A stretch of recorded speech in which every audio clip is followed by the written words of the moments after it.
खेती ਆਰਡੀਨੈਂਸਾਂ ਨੂੰ ਲੈ ਕੇ ਪੰਜਾਬ ਦੇ ਵਿੱਚ ਕਿਸਾਨਾਂ ਵੱਲੋਂ ਧਰਨੇ ਪ੍ਰਦਰਸ਼ਨ ਕੀਤੇ ਜਾ ਰਹੇ ਨੇ।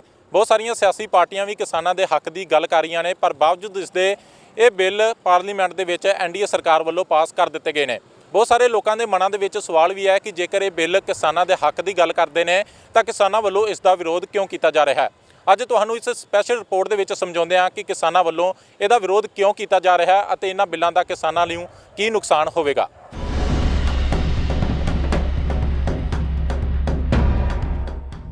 बेशक बीजेपी सरकार MSP जारी रखने का दावा कर इस आर्डीनेंसां नूं किसानां दे हक दा दस रही है, पर किसानां दी सब तो वड्डी चिंता MSP दे उपर सरकारी खरीद है, जो इस आर्डीनेंस दे विच खत्म की जा रही है। पंजाब दे विच 23 फसलों के उपर MSP है, पर 3 फसलों के उपर सरकारी खरीद है, जिहदे विच कणक, झोना ते गन्ना आउंदे ने। इन्हां 3 फसलों नूं छड्ड के बाकी फसलों के उपर सरकारी खरीद ना होने कारण किसानां नूं इन्हां फसलों का पूरा बनदा मुੱਲ नहीं मिलता। जिसकी ताज़ा उदाहरण मक्की की फसल है, जिसका समर्थन मुੱਲ 1850 रुपये है, पर किसानों को यह जी फसल है मक्की की वो 600 तो लैके 1200 रुपये तक बेचनी पै रही है। ਇਹਦਾ ਵੱਡਾ ਕਾਰਨ ਇਹ ਹੈ ਕਿ ਇਹਦੀ ਸਰਕਾਰੀ ਖਰੀਦ ਨਹੀਂ ਹੈਗੀ ਤੇ ਇਸ ਕਾਨੂੰਨ ਦੇ ਵਿੱਚ ਹੁਣ ਕਿਸਾਨਾਂ ਨੂੰ ਸਭ ਤੋਂ ਵੱਡਾ ਡਰ ਵੀ ਇਹੀ ਹੈ ਕਿ ਜੇਕਰ ਸਰਕਾਰੀ ਖਰੀਦ ਕਣਕ ਅਤੇ ਝੋਨੇ ਦੀ ਨਾ ਰਹੀ ਤਾਂ ਕਿਸਾਨਾਂ ਦਾ ਜਿਹੜਾ ਕਣਕ ਅਤੇ ਝੋਨੇ ਦਾ ਹਾਲ ਹੈ ਉਹ ਵੀ ਮੱਕੀ ਦੀ ਫਸਲ ਵਰਗਾ ਹੋਵੇਗਾ, ਕਿਉਂਕਿ ਮੱਕੀ ਦੀ ਫਸਲ ਵੀ ਕਿਸਾਨਾਂ ਨੂੰ ਘੱਟ ਰੇਟ ਤੇ ਵੇਚਣੀ ਪੈ ਰਹੀ ਹੈ। ਤੇ ਇਸ ਕਾਨੂੰਨ ਦੇ ਵਿੱਚ ਸਰਕਾਰੀ ਖਰੀਦ ਜੇਕਰ ਖਤਮ ਹੋ ਗਈ, ਨਿੱਜੀ ਘਰਾਣੇ ਆ ਗਏ ਤਾਂ ਕਣਕ ਅਤੇ ਝੋਨਾ ਉਹ ਆਪਣੀ ਮਰਜ਼ੀ ਦੇ ਮੁੱਲ ਦੇ ਨਾਲ ਖਰੀਦਣਗੇ, ਚਾਹੇ ਉਹ ਵੱਧ ਵੀ ਮੁੱਲ ਹੋ ਸਕਦਾ ਹੈ ਅਤੇ ਇਹ ਮੁੱਲ ਘੱਟ ਵੀ ਹੋ ਸਕਦਾ ਹੈ। ਇਹੀ ਕਾਰਨ ਹੈ ਕਿ ਕਿਸਾਨਾਂ ਨੂੰ ਜਿਹੜਾ ਉਹ ਡਰ ਸਤਾ ਰਿਹਾ ਹੈ।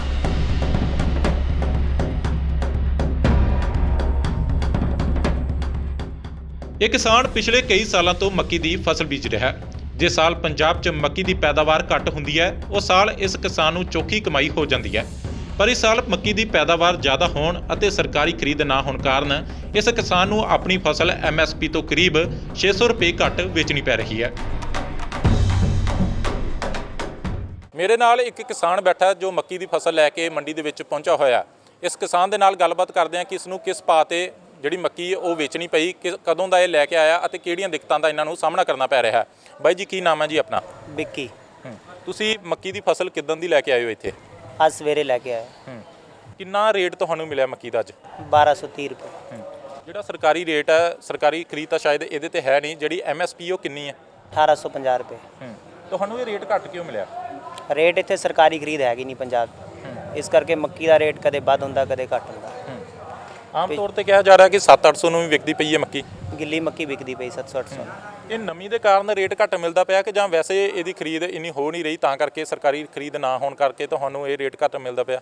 ਸਰਕਾਰੀ ਖਰੀਦ ਕਰਕੇ ਵੀ ਰੇਟ ਘੱਟ ਮਿਲ ਰਿਹਾ ਤੇ ਲੋਕਡਾਊਨ ਕਰਕੇ ਵੀ ਥੋੜਾ ਰੇਟ ਘੱਟ ਹੈ ਕਿ ਬਾਹਰਲੀ ਐਕਸਪੋਰਟ ਚਾਲੂ ਨਹੀਂ ਹੋਈ ਇਸ ਵਾਰ। ਕਿਹੜੀ ਫਸਲ ਬੀਜਦੇ ਹੋ ਤੁਸੀਂ? ਮੱਕੀ ਤੇ ਆਲੂ। ਕਣਕ ਝੋਨਾ ਕਿਉਂ ਨਹੀਂ ਬੀਜਦੇ? ਕਣਕ ਝੋਨਾ ਤਾਂ ਨਹੀਂ ਬੀਜਦੇ ਹੈਗੇ ਆਪਾਂ, ਇਹ ਦੋ ਹੀ ਫਸਲਾਂ ਲਾਉਂਦੇ ਜ਼ਿਆਦਾ। ਕਿਸਾਨਾਂ ਵੱਲੋਂ ਜਿਹੜਾ ਵਿਰੋਧ ਕੀਤਾ ਜਾ ਰਿਹਾ, ਤੁਸੀਂ ਵੀ ਇਸ ਬਾਰੇ ਜਾਣੂ ਹੋਗੇ, ਤੁਸੀਂ ਵੀ ਕਿਸਾਨ ਹੋ ਇੱਕ, ਭਾਵੇਂ ਕਣਕ ਝੋਨੇ ਦੀ ਫਸਲ ਤੁਸੀਂ ਘੱਟ ਕਰਦੇ ਹੋ, ਕੀ ਲੱਗਦਾ ਕਿ ਜੇਕਰ ਇਹ ਕਾਨੂੰਨ ਬਣ ਜਾਂਦਾ ਹੈ ਤਾਂ ਕਿਸਾਨਾਂ ਦਾ ਕੀ ਹਾਲ ਹੋਵੇਗਾ? ਕਿਸਾਨਾਂ ਦਾ ਬਹੁਤ ਬੁਰਾ ਹਾਲ ਹੋ ਜਾਊਗਾ। ਕਿਸਾਨ ਰੁਲ ਜੂਗੇ, ਫਿਰ ਢਾਹ ਕੇ ਆਤਮ ਹੱਤਿਆ ਕਰਨਾ ਸਟਾਰਟ ਕਰ ਦੂਗੇ ਕਿਸਾਨ।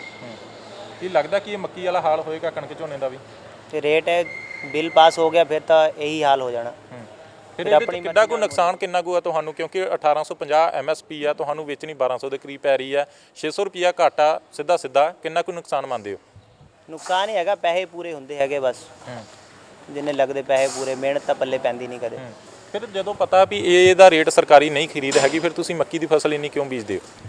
ਆਲੂ ਕਰਕੇ, ਆਲੂ ਦਾ ਕੰਮ ਕਾਫੀ ਕਰਦੇ ਆਪਾਂ, ਇਸ ਕਰਕੇ। ਆਲੂ ਦਾ ਕੀ ਹਾਲ ਹੁੰਦਾ ਮੰਡੀਆਂ 'ਚ? ਆਲੂ ਤਾਂ ਮੰਡੀ 'ਚ ਵਿਕ ਜਾਂਦਾ, ਕਈ ਸਾਲ ਸਟੋਕ ਕਰ ਲੈਂਦੇ ਆਪਾਂ, ਜਿੱਦਾਂ ਰੇਟ ਵਧੂਗਾ।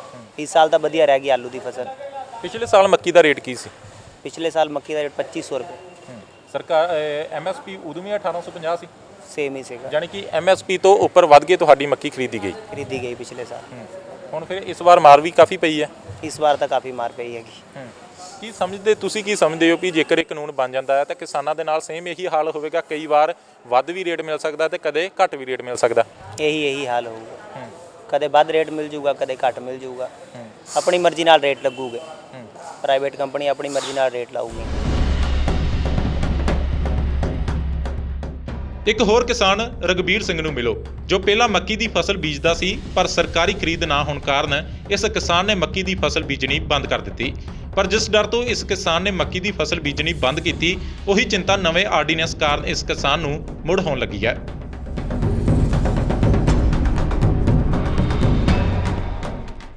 तो ਪਹਿਲਾਂ ਤੁਸੀਂ ਮੱਕੀ ਬੀਜਦੇ ਸੀ, ਮੱਕੀ ਬੀਜਣੀ ਕਿਉਂ ਬੰਦ ਕਰ ਦਿੱਤੀ? ਮੱਕੀ ਦਾ ਖਰਚਾ ਬਹੁਤ ਆਉਂਦਾ ਜੀ, ਮੱਕੀ ਮੁੜ ਕੇ ਰੇਟ ਨਹੀਂ ਮਿਲਦਾ ਸਹੀ ਜੀ ਇਹਦਾ। ਸਰਕਾਰੀ ਖਰੀਦ ਮੱਕੀ ਦੀ ਜਿਹੜੀ ਉਹ ਤਾਂ ਹੈ ਨਹੀਂ ਪੰਜਾਬ ਦੇ ਵਿੱਚ। MSP ਜਿਹੜਾ ਉਹ 1850 ਹੈ। ਮੱਕੀ ਦੀ ਖਰੀਦ ਕਿੱਥੋਂ ਤੱਕ ਜਾਂਦੀ ਸੀ? ਇੱਥੇ ਬਸ ਉਹੀ ਹੁਣ ਇਸ ਟਾਈਮ 1100-1200 ਰਹਿ ਗਿਆ ਜੀ। ਹਾਂਜੀ, ਕੋਈ ਪੁੱਛਦਾ ਹੀ ਨਹੀਂ ਇਸ ਗੱਲ ਨੂੰ ਹੈਗਾ। ਹਾਂਜੀ, ਉੱਦਾਂ 1850 ਰੁਪਏ ਰੇਟ ਦੱਸਦੇ ਆ, ਇੱਥੇ ਕੋਈ ਖਰੀਦਦਾ ਨਹੀਂ, ਕੋਈ ਗਾਹਕ ਹੈ ਨਹੀਂ ਜੀ।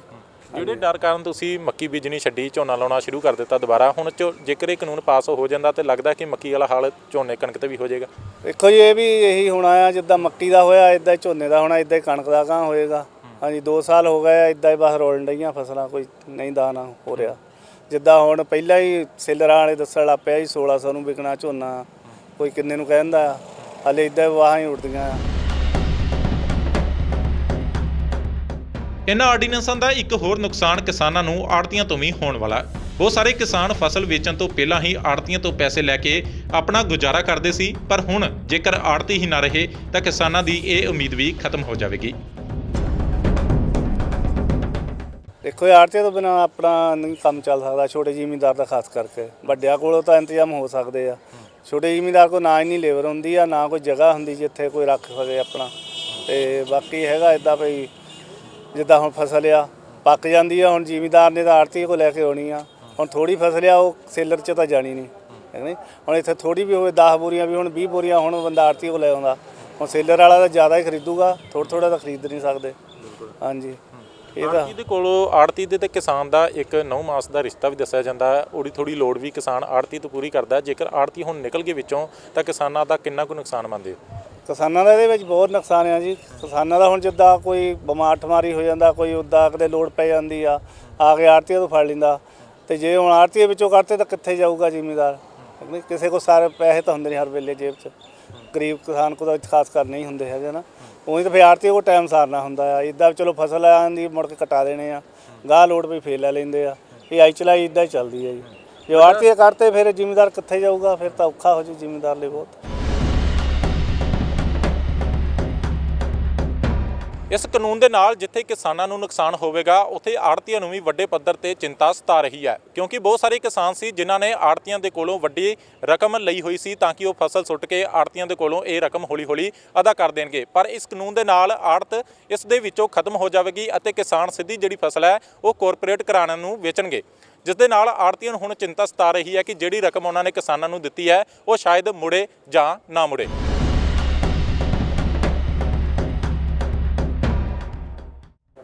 ਆੜ੍ਹਤੀ ਜਗਜੀਤ ਸਿੰਘ ਸਾਡੇ ਨਾਲ ਮੌਜੂਦ ਨੇ, ਜੋ ਪਿਛਲੇ 50 ਸਾਲਾਂ ਤੋਂ ਕਰੀਬ ਆੜ੍ਹਤ ਦਾ ਕੰਮ ਕਰ ਰਹੇ ਨੇ। ਜਗਜੀਤ ਜੀ, ਕੀ ਮੰਨਦੇ ਹੋ, ਜਿਹੜੇ ਕਾਨੂੰਨ ਜੇਕਰ ਬਣ ਜਾਂਦਾ ਹੈ, ਖੇਤੀ ਆਰਡੀਨੈਂਸ ਦਾ ਕਾਨੂੰਨ ਬਣ ਜਾਂਦਾ ਹੈ ਤਾਂ ਕਿਸਾਨਾਂ ਨੂੰ ਤਾਂ ਨੁਕਸਾਨ ਹੈ ਹੀ, ਪਰ ਆੜ੍ਹਤੀ ਵੀ ਵਿੱਚੋਂ ਬਾਹਰ ਹੋ ਜਾਣਗੇ, ਕਿੰਨਾ ਕੁ ਵੱਡਾ ਨੁਕਸਾਨ ਮੰਨਦੇ ਹੋ? ਨੁਕਸਾਨ ਇਹ ਹੈ ਜੀ, ਹੁਣ ਜਿਸ ਤਰ੍ਹਾਂ ਮੋਦੀ ਸਾਹਿਬ ਕਹਿ ਰਹੇ ਆ TV 'ਚ ਵੀ ਅਸੀਂ ਇੱਕ ਕਿਸਾਨਾਂ ਨੂੰ ਬਹੁਤ ਫਾਇਦਾ ਇਹਦੇ 'ਚ, ਜਿੱਥੇ ਮਰਜ਼ੀ ਫਸਲ ਵੇਚ ਸਕਦਾ। ਜ਼ਿਮੀਂਦਾਰ ਪਹਿਲੀ ਗੱਲ ਤਾਂ ਫਸਲ ਕਿੱਥੇ ਵੇਚੇਗਾ? ਆਪ ਡਾਇਰੈਕਟ ਤਾਂ ਵੇਚ ਨਹੀਂ ਸਕਦਾ, ਉਹਨੂੰ ਕੋਈ ਨਾ ਕੋਈ ਵਿਚੋਲਾ ਚਾਹੀਦਾ ਵੇਚਣ ਵਾਸਤੇ। ਠੀਕ ਹੈ ਨਾ? ਅੱਜ ਆਪਾਂ ਕੋਈ ਚੀਜ਼ ਖਰੀਦਣਾ, ਮਕਾਨ ਖਰੀਦਣਾ, ਕੁਝ ਵਿਚੋਲਾ ਪਾਉਂਦੇ ਆ ਨਾ ਵਿੱਚ, ਤਾਂ ਉਹ ਡਾਇਰੈਕਟ ਕਿੱਥੇ ਵੇਚ ਲਏਗਾ? ਕਿੱਥੇ ਲੈ ਕੇ ਫਸਲ ਘੁੰਮਦਾ ਰਹੇਗਾ ਆਪਣੀ? ਜਿਸ ਜ਼ਿਮੀਂਦਾਰ ਦੇ ਜਾਂ 2 ਜਾਂ 3 ਖੇਤ ਨੇ ਉਹ ਕਿੱਥੇ ਵੇਚੂਗਾ?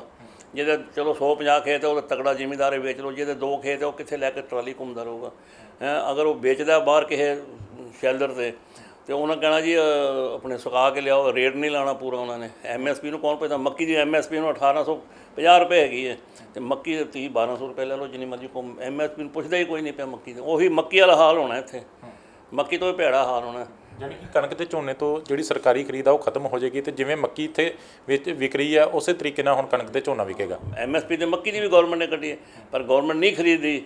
ਅਗਰ ਗੌਰਮੈਂਟ ਅੱਜ ਕੱਲ੍ਹ ਝੋਨਾ ਮਤਲਬ ਅੱਗੋਂ ਤੋਂ ਝੋਨਾ ਨਹੀਂ ਖਰੀਦਦੀ ਜਾਂ ਕਣਕ ਨਹੀਂ ਖਰੀਦਦੀ ਜ਼ਿਮੀਂਦਾਰਾਂ ਤੋਂ, MSP ਦਾ ਮਤਲਬ ਇਹ ਨਹੀਂ ਵੀ ਜਿੰਨਾ ਚਿਰ ਗੌਰਮੈਂਟ ਖਰੀਦੀ ਹੈ ਜ਼ਿਮੀਂਦਾਰ ਬਚਿਆ, ਜਦੋਂ ਗੌਰਮੈਂਟ ਨੇ ਖਰੀਦ ਬੰਦ ਕਰਤੀ ਜ਼ਿਮੀਂਦਾਰ ਬਰਬਾਦ ਹੋ ਜਾਊਗਾ। ਹੁਣ ਆੜ੍ਹਤੀ ਕੀ ਕਰਨਗੇ ਜੇਕਰ ਇਹਦੇ ਵਿੱਚੋਂ ਆੜ੍ਹਤ ਨੂੰ ਕੱਢ ਹੀ ਦਿੱਤਾ, ਆੜ੍ਹਤੀ ਨਿਕਲ ਗਏ, ਪ੍ਰਾਈਵੇਟ ਘਰਾਣੇ ਇੱਥੇ ਆ ਗਏ, ਤਾਂ ਆੜ੍ਹਤੀ ਕੀ ਕਰਨਗੇ? ਹੁਣ ਆੜ੍ਹਤੀਆਂ ਨੇ ਕੀ ਕਰਨਾ? ਆੜ੍ਹਤੀਆਂ ਨੇ ਫਿਰ ਸੋਚਣਗੇ ਵੀ ਕਾਰੋਬਾਰ ਮਤਲਬ ਕਿ ਜਿਹੜਾ ਸਾਡਾ ਪੈਸਾ ਜ਼ਿਮੀਂਦਾਰਾਂ ਨੂੰ ਗਿਆ ਉਹ ਕਿਸੇ ਨੇ ਨਹੀਂ ਮੋੜਨਾ। ਹੁਣ ਜਿਸ ਜ਼ਿਮੀਂਦਾਰ ਕੋਲ ਅਸੀਂ ਮਤਲਬ 2-4 ਲੱਖ ਲੈਣਾ ਵੀ ਹੈ, ਉਹ ਸਾਡੇ ਕੋਲ ਫਸਲ ਲੈ ਕੇ ਆਉਂਦਾ, ਕਹਿੰਦਾ ਭਾਜੀ 50,000 ਕੱਟ ਲਓ, ਬਾਕੀ ਸਾਨੂੰ ਦੇ ਦਿਓ, ਕਿਉਂਕਿ ਉਹਨੇ ਅੱਗੋਂ ਬੀਜ ਵੀ ਖਰੀਦਣਾ, ਖਾਦ ਵੀ ਖਰੀਦਣੀ ਹੈ, ਠੇਕਾ ਵੀ ਦੇਣਾ। ਅਸੀਂ ਉਹ ਸਾਨੂੰ ਮਤਲਬ ਇਹ ਨਹੀਂ ਵੀ ਜਿੰਨੀ ਫਸਲ ਲੈਣੇ ਸਾਰੇ ਕੱਟ ਲਈਦੇ। ਅਗਲਾ ਕਹਿੰਦਾ ਮੇਰਾ 50,000 ਕੱਟ ਲਓ ਜਾਂ ਲੱਖ ਕੱਟ ਲਓ, ਅਸੀਂ ਕਹਿੰਦਾ ਠੀਕ ਹੈ ਵੀ ਉਹਨੇ ਪੈਸੇ ਮਤਲਬ ਕਟਾ ਕੇ ਅੱਗੋਂ ਫਿਰ ਸਾਡੇ ਕੋਲ ਲੈ ਜਾਂਦਾ, ਠੀਕ ਹੈ ਨਾ। ਹੁਣ ਤਾਂ ਨੁਕਸਾਨ ਇਹ ਵੀ ਵੱਡਾ ਤੁਹਾਡਾ ਹੋ ਜਾਊਗਾ ਜੇਕਰ ਇਹ ਕਾਨੂੰਨ ਬਣ ਗਿਆ, ਅੱਗੋਂ ਕਿਸਾਨ ਤੁਹਾਡੇ ਕੋਲ ਫਸਲ ਲੈ ਕੇ ਨਹੀਂ ਆਉਣਗੇ। ਤੁਸੀਂ ਕਿੰਨਾ ਕੁ ਪੈਸਾ ਵੰਡਿਆ ਹੋਇਆ ਸੀ ਕਿਸਾਨਾਂ ਨੂੰ? ਅਸੀਂ ਪੈਸਾ ਮਤਲਬ ਜਿੰਨਾ ਵੀ ਵੰਡਿਆ ਹੋਇਆ ਥੱਲੇ ਕਰੋੜਾਂ ਰੁਪਈਆ ਵੰਡਿਆ ਸਾਡੇ ਆੜ੍ਹਤੀਆਂ ਨੇ। ਅਗਰ ਜ਼ਿਮੀਂਦਾਰ ਸਾਨੂੰ ਪਤਾ ਵੀ ਅੱਗੋਂ ਸਾਡੇ ਫਸਲ ਨਹੀਂ ਆਉਣੀ, ਅਸੀਂ ਤਾਂ ਫਿਰ ਜ਼ਿਮੀਂਦਾਰ ਨੂੰ ਕਹਿਣਾ ਸਾਡੇ ਪੈਸੇ ਮੋੜੋ। ਜੇ ਸਾਡੇ ਫਸਲ ਲਿਆਂਦਾ ਅਸੀਂ ਪੈਸੇ ਆਪਣੇ ਪੂਰੇ ਕੱਟ ਲਏ, ਅੱਗੋਂ ਜ਼ਿਮੀਂਦਾਰ ਫਿਰ ਕਿੱਥੇ ਜਾਊਗਾ? ਉਹ ਕਿੱਥੋਂ ਮਤਲਬ ਠੇਕਾ ਦੇਊਗਾ? ਉਹ ਤਾਂ ਬਰਬਾਦ ਹੋ ਗਿਆ ਨਾ। ਉਹਨੇ ਸਾਡੇ ਫਸਲ ਲਿਆਉਣੀ ਨਹੀਂ, ਉਹਨੇ ਕਹਿਣਾ ਜੀ ਆੜ੍ਹਤੀ ਕੋ ਗਏ ਨੇ ਪੈਸੇ ਕੱਟਣੇ, ਅੱਗੋਂ ਸਾਨੂੰ ਮਿਲਣੇ ਨਹੀਂ ਕਿਤੋਂ ਵੀ। ਅਸੀਂ ਹੁਣ ਵੀ ਨਹੀਂ ਦੇ ਰਹੇ ਐਡਵਾਂਸ, ਇਸੇ ਕਰਕੇ ਬੰਦ ਕਰਤਾ। ਹੁਣ ਜੇਕਰ ਆਸਾਨ ਭਾਸ਼ਾ 'ਚ ਕਿਹਾ ਜਾਵੇ ਤਾਂ ਇਸ ਕਾਨੂੰਨ ਦੀ ਜ਼ਿਆਦਾ ਮਾਰ ਛੋਟੇ ਕਿਸਾਨਾਂ ਤੇ ਪੈਣ ਵਾਲੀ ਹੈ, ਜੋ ਸਰਕਾਰੀ ਖਰੀਦ ਹੋਣ ਕਾਰਨ ਆਸਾਨੀ ਨਾਲ ਆੜ੍ਹਤੀ ਕੋਲ ਆਪਣੀ ਫਸਲ ਵੇਚ ਵੀ ਲੈਂਦੇ ਸੀ ਤੇ ਔਖੇ ਸੌਖੇ ਸਮੇਂ ਪੈਸੇ ਲੈ ਕੇ ਗੁਜ਼ਾਰਾ ਵੀ ਕਰ ਲੈਂਦੇ ਸੀ। ਪਰ ਜੇਕਰ ਇਹ ਕਾਨੂੰਨ ਬਣ ਜਾਂਦਾ ਤਾਂ ਕਿਸਾਨਾਂ ਨੂੰ ਕਈ ਤਰ੍ਹਾਂ ਦੀਆਂ ਮੁਸ਼ਕਲਾਂ ਦਾ ਸਾਹਮਣਾ ਕਰਨਾ ਪੈ ਸਕਦਾ ਹੈ। Bureau report, TV Punjab. ਸਤਿ ਸ਼੍ਰੀ ਅਕਾਲ ਜੀ, ਮੈਂ ਨਿਰਮਲ ਮਾਨ ਪੂਰਾ ਟੈਕਸਟਾਈਲ ਤੋਂ। ਇਹ ਤੁਸੀਂ ਵੀਡੀਓ ਦੇਖ ਰਹੇ ਸੀ ਟੀਵੀ ਪੰਜਾਬ ਦੇ ਉੱਤੇ। ਇਹੋ ਜਿਹੇ ਹੋਰ ਜਾਣਕਾਰੀ ਭਰਪੂਰ ਵੀਡੀਓ ਦੇਖਣ ਵਾਸਤੇ ਟੀਵੀ ਪੰਜਾਬ ਦੇ ਚੈਨਲ ਨੂੰ ਸਬਸਕ੍ਰਾਈਬ ਕਰੋ ਤੇ ਨਾਲ ਹੇਠ ਦਿੱਤੇ ਹੋਏ ਬੈਲ ਆਈਕਨ ਦੇ ਬਟਨ ਦਬਾਓ। ਸਤਿ ਸ਼੍ਰੀ ਅਕਾਲ।